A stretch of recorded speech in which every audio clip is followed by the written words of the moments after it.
Varicose வெயின்ஸை வந்துட்டு வந்ததுக்கப்புறமா அதுக்காக வந்துட்டு சில மெஷர்ஸ் எடுத்து we can mitigate the progression of varicose veins.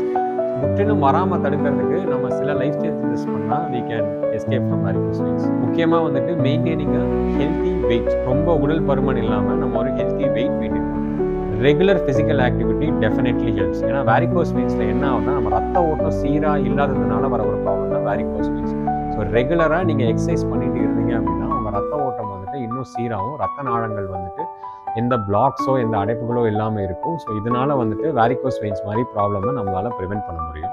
முக்கியமாக ரொம்ப நேரம் ஒரே இடத்துல நின்றுட்டு இருக்கிறத தவிர்க்கணும்.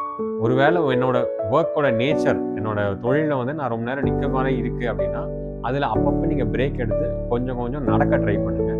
ரொம்ப நேரம் நிற்கணும் அப்படின்னாலும் ஒரு சிம்பிளான ஒரு எக்ஸசைஸ் ஒன்று பண்ணலாம். அதான் வந்துட்டு கால் ஃப்ரைஸ். அதாவது இப்படி நின்றுட்டே இருக்கீங்க அப்படின்னா உங்கள் குதிக்காலில் வந்துட்டு இப்படி நின்றுங்க. உங்கள் குதிக்காலில் இப்படி நிற்கிறதுனால என்ன ஆகுது அப்படின்னா அந்த காலில் இருக்க அந்த மசில் வந்துட்டு கண்ட்ராக்ட் ஆகும். இந்த காலில் இருக்க மசில் கண்ட்ராக்ட் ஆச்சுன்னா பிளட் ஃப்ளோ வந்துட்டு ஆக்மெண்ட் ஆகும். பிளட் வந்துட்டு கால்லேருந்து பெட்டராக வந்துட்டு பம்ப் அவுட் ஆகும். இதனாலையும் வந்து நம்மளால் வேரிகோஸ் வெயின்ஸை ப்ரிவென்ட்